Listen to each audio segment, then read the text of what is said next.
channel. Kenalin, nama aku Putri Pangestu Wibowo. Kalian bisa panggil aku Putri. Jadi karena aku nih orangnya bosenan, aku tuh sering banget nyobain berbagai macam hal. Kayak sekarang ini nyobain buka YouTube channel. Terus juga kegiatan aku sekarang ini ada usaha buket bunga. Nah, ini yang nanti aku pengen ceritain ke kalian, how I start my business, why I resign from my previous job, terus kenapa aku bisa punya ide kayak gini. Dua hal tadi ini adalah pertama kalinya buat aku benar-benar coba-coba sih. Kalau kalian punya sifat yang sama kayak aku, suka nyoba-nyoba, terus juga orangnya cepat bosenan, terus kalian juga suka sama tantangan, kalian boleh banget pantengin channel ini karena aku bakal nyeritain pengalaman aku. So hey, welcome to the club. Ini dia ceritaku. Jadi awalnya tuh kenapa aku pengen banget punya usaha bunga, karena pertama kalinya aku pengen punya kegiatan. Karena sebelumnya tuh aku gak punya pekerjaan, aku nganggur selama 1 tahun. Jadi itu lama banget ya gak punya kegiatan, terus jadi kaum rebahan.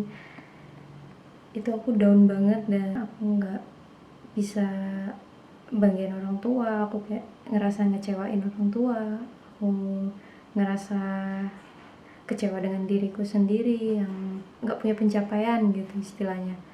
Dan lagi ngeliat teman-teman yang lain tuh ngerasa semakin minder. Nah, berawal dari pengen punya kegiatan itu tadi, aku akhirnya nyoba scroll IG, terus searching di FB juga, searching di Google, kira-kira kegiatan apa nih yang cocok gitu buat aku.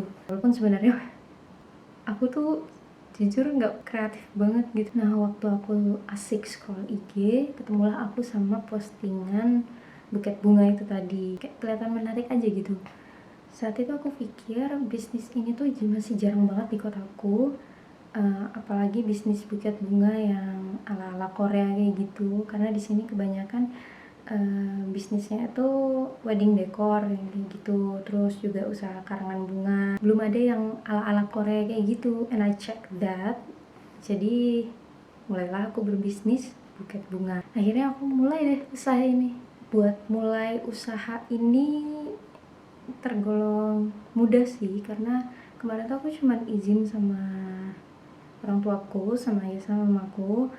Aku bilang ke mereka kalau aku pengen usaha ini, peluangnya itu masih besar banget. Terus aku juga jadi sering buka YouTube buat lihat tutorial. Karena ini pertama kalinya, jadi aku bener-bener gak ngerti sama sekali cara bikinnya. Terus juga nyari bahan-bahannya, karena di kotaku sendiri ini ada sih sebenarnya untuk bahan-bahan bunga kering. Kenapa sih aku milihnya juga bunga kering? Karena biar awet, guys. Aku harus nyari bahan yang gak gampang rusak gitu. Makanya aku pengennya itu bunga yang tahan lama. Nah, bunga yang tahan lama itu ada bunga kering sama bunga preserve atau bunga yang diawetkan. Karena bunga yang diawetkan itu lebih mahal, jadi aku milih bunga kering. Bunga kering itu bunga segar yang memang dikeringkan dengan cara-cara tertentu, yang kandungan airnya itu sudah dihilangkan gitu. Untuk saat ini nyari bahan-bahan, nyari semua bahan-bahannya itu masih online. Kendalanya ada di ongkos kirim. Jadi dari Jawa ke kotaku, tepatnya di Kalimantan, itu ongkos kirimnya lumayan. Aku beli barangnya dari beberapa toko yang berbeda. Budget waktu itu masih terbatas. Budgetku waktu itu 500.000. Anggaplah itu simpanan terakhir aku. Untuk barang-barang apa aja yang aku beli, nanti aku cantumin di sini. Setelah aku pesan, terus barangnya datang, langsung deh aku buat beberapa sampel produk. 4 produk dengan rangkaian yang berbeda-beda. Pertama kalinya, nggak punya pengalaman apa-apa, jadi benar-benar cuman berdasarkan tutorial YouTube. Kalau nggak salah, rangkaian pertama itu menghabiskan waktu hampir 5 jam. Iya, 5 jam. Aku mulai dari jam 11 malam sampai jam 3. Berapa jam tuh? 11, 12, 1, 2, 3. 4 jam. Dari jam 11 sampai jam 3 pagi itu aku baru selesai buat satu rangkaian. Terus aku foto, untungnya waktu itu aku udah punya kamera ini. Terus setelah foto-foto produk, dari berbagai macam angle. Aku post produk itu di Instagram. Aku buat Instagram khusus untuk jualan buket bunga ini. Aku minta teman-temanku buat follow Instagram itu, terus juga aku minta mereka buat nge-like fotonya, terus juga aku minta tolong mereka buat promosiin. Jadi waktu itu setelah aku post beberapa produk tadi, aku mulai belajar buat bikin caption juga guys. Kemudian juga aku belajar buat ngedesain, belajar buat bikin Instagram lebih estetik. Jadi aku pakai aplikasi Canva untuk editing foto. Setelah itu mungkin ada 2 bulanan aku nunggu dan nggak ada pesanan sama sekali. Jadi selama 2 bulan itu aku bikin rangkaian baru lagi, rangkaian yang lama aku bongkar.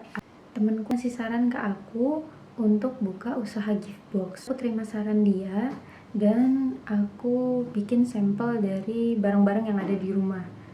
Jadi contoh gift box itu kayak gini nih. Terus setelah bikin sampel produk dari gift box tadi, aku post fotonya di Instagram dan di FB kali ini. Justru dari FB aku dapat first customer. Jadi boxnya ini waktu itu aku coba cari di Instagram juga sama di Shopee. Ternyata harga untuk satu box itu memang mahal banget sih, karena waktu itu aku pengen nyari box yang agak besar dan pastinya tebal, karena aku pengen ada kesan premium gitu di boxnya itu. Akhirnya aku memutuskan untuk cari tutorial lagi di YouTube gimana caranya buat bikin kotak kado sendiri. Setelah ketemu tutorialnya dan ternyata bikinnya gampang banget dan bahannya nggak susah dicari ya, ternyata di kotaku pun ada. Justru kalau mau ngambil dari Jawa gitu ya, yang memang harganya tuh lebih murah untuk bahan-bahannya, tapi nyatanya ongkirnya luar biasa. Justru mahal di ongkir dibanding beli barangnya. Jadi kayak beli ongkir terus gratis barang gitu. Jadi yang aku cari pertama itu bahannya karton padi. Jadi karton padi itu kayak gini, dia tebal. Nah aku nyari yang tebalnya itu 2 mili. Tebalnya juga sebenarnya macam-macam ya, ada yang 1 mili, ada yang 2 mili. Nah aku nyarinya yang 2 mili. Yang kedua itu kertas jasmine. Kalau kertas jasmine itu biasa kertas yang dipakai untuk bikin-bikin undangan gitu loh guys. Udah itu aja, terus sisanya cuma lem fox sama pita. Gampang banget kan bahannya. Nah karena aku sudah bisa bikin kotak kado sendiri, jadi harga jual dari barangku itu tadi itu bisa ditekan lagi gitu, jadi lebih murah. Jadi karena ini juga usaha dari nol banget, penjualannya pun belum masif ya, karena ini followers di IG ku juga masih sedikit banget guys, serius. Jadi kalian bener-bener yang ngikutin aku nih, usaha dari nol ya kayak gini. Nah udah ada penjualan, udah ada pemasukan, terus akhirnya aku dari pemasukan itu aku belikan stok barang yang lainnya lagi, aku tambahin barang yang lainnya lagi. Pilihan warnanya juga semakin banyak, variasinya juga makin banyak. Kalau untuk inspirasinya sendiri aku nyari di IG dan di Pinterest. Jadi pokoknya buat kalian yang pengen nyobain usaha apapun, mulai aja dulu gitu. Karena kita nggak pernah tahu progres apa yang bakal kita capai, pengalaman apa yang bisa kita dapatkan dari memulai sebuah usaha gitu. Oke, segitu aja dulu untuk video kali ini. See you on next video. Thanks for watching. Bye.